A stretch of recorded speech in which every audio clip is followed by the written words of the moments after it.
Hi, I'm Ginny Rosencrantz with the University of Maryland Extension, and it's April, finally, a chance to get out and really work in the garden.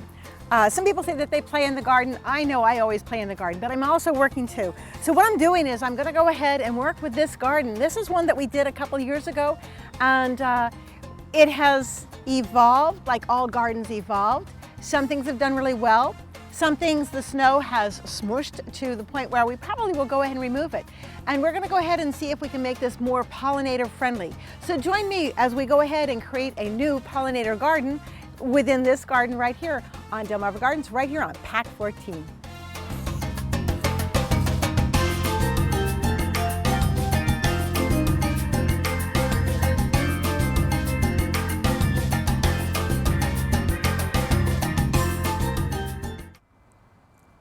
The neat thing about choosing a pollinator's garden is there's so many beautiful plants to choose from because you have hummingbirds, you have butterflies, you have bees, and there's a lot of other little critters like little beetles that do pollination.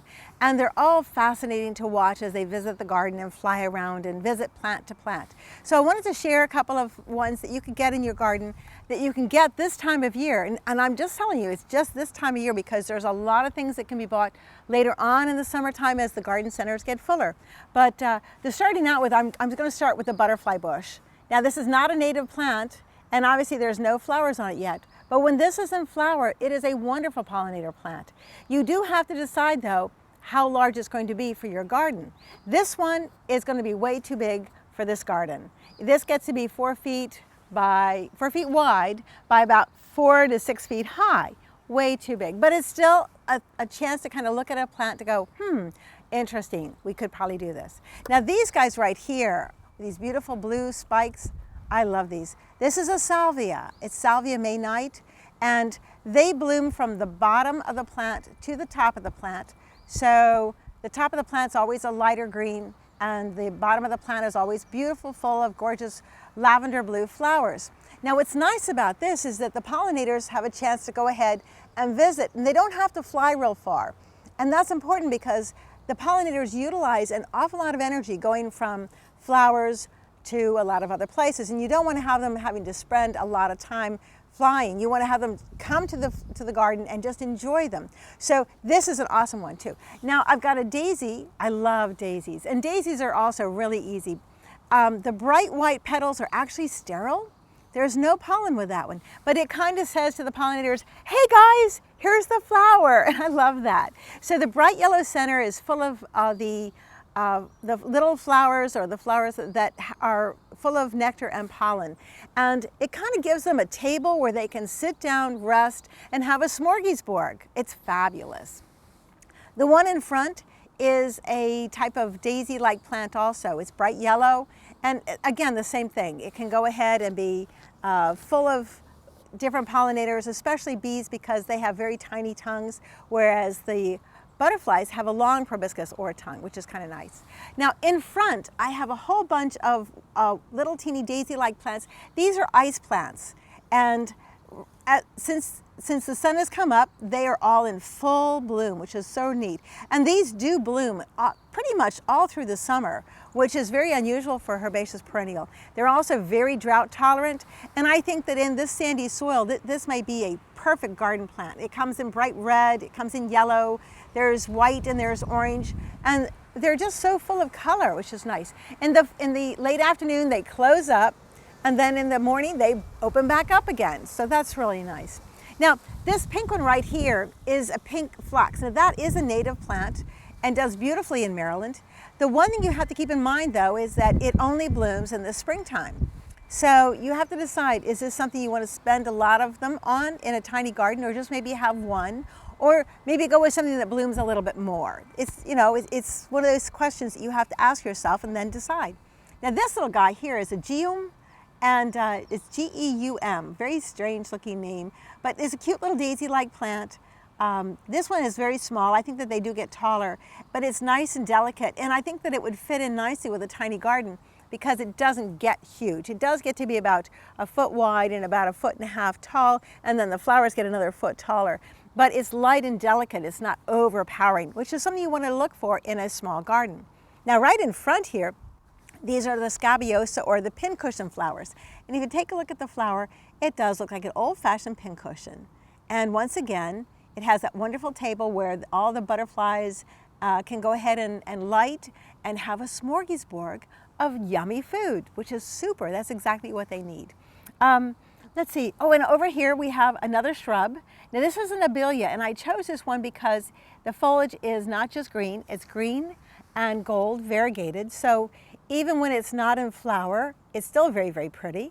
But in the late summer when the flowers come on, it will flower and flower and flower. It just goes crazy. It blooms from like mid to late summer, and it blooms all the way until the frost. The only trouble is this, again, like the other bush that we have here, can get to be quite large. And this is a small garden. So if they wanted to go ahead and have an area where they had shrubs for the pollinators, these would be the perfect ones to start with. So what we're going to do is we're going to take a look at what we've got in the garden and see what we need to fix, what we need to take out, and then which ones we're going to go ahead and choose. So you take a look at all these guys and I'll start working in the garden. Okay, this is, like I said, the original garden, and this is one of those beautiful daisy-like flowers. It is obviously a survivor. I think that this is the, well, I'm not 100% sure right now, but I think that this might have been one of the purple cone flowers. And I'm just getting some of the winter weeds out of here. And it's interesting to see how these evolve. This one is a survivor, and it has a mate over there that's done just as well. This right here is an iris that started out as a single leaf, which is really cool. So picture this whole thing as just one leaf, and within a couple of years, it has filled out that whole area. So it's obviously a very happy plant right here.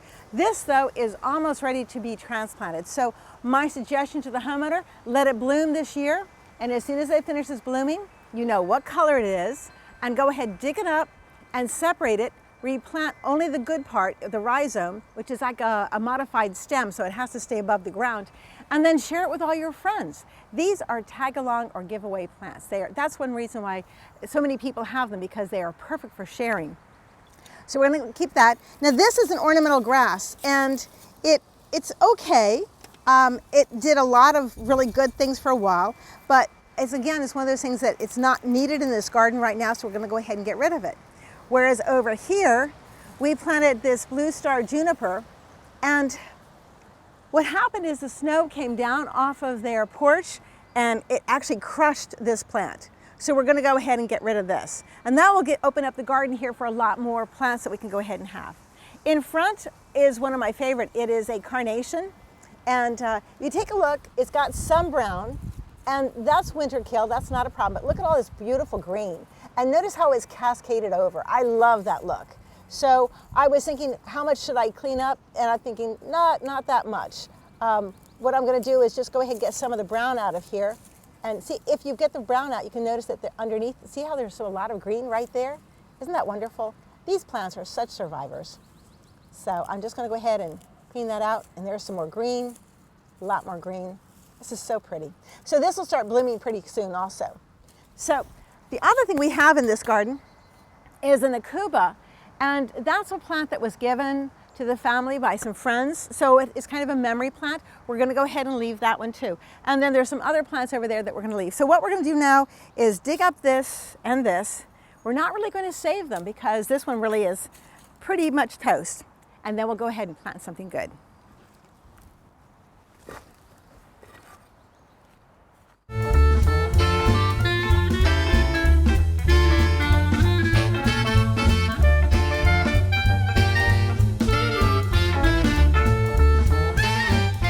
All right, well, as you can see, we got rid of the grass, we got rid of the juniper, we also got rid of the cryptomeria that was there. They were beautiful plants, but the cryptomeria and the juniper were all, basically crushed by the snow.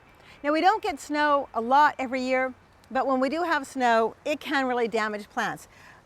We had them in the back of the garden, so yes, we could have moved them to the front of the garden so that they wouldn't get crushed by snow, but that wouldn't give us any more room for the pollinator plants. So what we've done is we've redone the garden. Redoing the garden is always a good thing. Gardens are always evolving, just as we are. like this couple decided they're into pollinators now. So those guys move out and these move in. We're keeping the Akuba. We're going to go ahead and keep the Nandina. And I am going to go show you what I'm going to do with the Nandina. Come on down and take a look. You have a couple branches that have been crushed by the snow. And I'll go ahead and prune these off right here and here. We have a lot of small stuff coming up from the base and this one right here. So instead, I'm going to go ahead and just prune this off right here. There we go. And this will all come back and it will stay small, but now it's going to be more balanced. And it's okay. Pruning is a good thing. Every time you prune something, you're asking the plant to grow, to regrow. Come on, get going. So that's really good. So what I'm going to do now is I'm going to add compost to the soil and then we can choose a plant. So, well, I've gone ahead and added some compost and I'm going to just do it the easy gardener's way. I'm just going to pick this up and shake some of the compost out. Now, compost is full of good nutrients. It's slow release for the nitrogen, phosphorus, potassium. It also has a lot of what they call micronutrients. When you're measuring nitrogen, phosphorus, potassium, it's pounds per 1,000 square feet. The micronutrients is maybe tablespoons per 1,000 square feet. So it's nice to have the compost because it has all that. And I'm just going to go ahead and swish it around a little bit. And when I dig in and plant some plants, I will be mixing the compost in. So now, this is the fun part. We have this garden prep now. We got rid of the old plants that we don't want. So now we're going to go ahead and add some plants. I hope you were thinking about them. I'm going to go choose some. Okay, I have gotten some plants here. And let me explain some of my choices. Whoop, there we go. This soil is really sandy soil. That's why we've added the compost as I trip around here. But there are certain plants that are very comfortable in really sandy soil and others aren't. This is the Salvia May Night, so we're going to have them in the background because they do get a little bit tall and they're very drought tolerant. And this is an Indian blanket. It has, this is a cultivar, so instead of having the orange, it's just all yellow. Really pretty, it's gonna have lots of flowers. This is a plant from the Midwest, so it's very drought tolerant. Again, perfect for our sandy soils. We've got the two ice plants that are gonna give us a little bit more color. So we have reds, we have the purple cone flowers, we have the pink carnations, the yellow here, we've got a white daisy, and then these beautiful May Nights. Now the plant that I have that is not in bloom is the one that's very front, and it's a cat mint. The reason why I chose that, it doesn't get really big, but it does bloom an awful lot. It can kind of sometimes walk in the garden, but we can also keep it in place where we need to.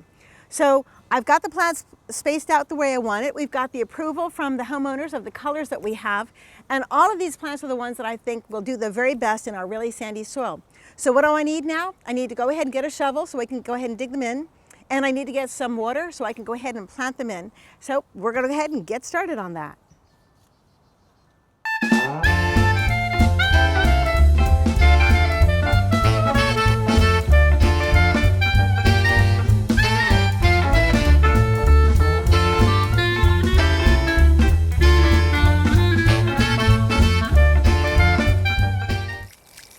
Okay, I've gone ahead and planted all the plants in the garden, and as you can see, the herbaceous perennials really fit this garden really nicely. But after you plant them, you've got to water them in, especially with this really sandy soil. And watering them in means you get the plant, of course, already had a lot of water in it, but you need to get the surrounding soil just as moist. So you can pour water off it. I like to go ahead and do like a trough around it like this, so I know that I'm getting water all the way around it. I like to pretend it's a moat. There we go. And then once I've got that, I go ahead and I take my shovel and I put my shovel around like this also. And what I'm doing is I'm getting rid of any kind of air pockets that could be there. And again, mixing in the water and the soil together. And then I just sort of bring it all back together like this. And there it is, it's done. So that's what I have to do to all of these plants. And I will go ahead and do that, and you can go ahead and enjoy the garden while I work.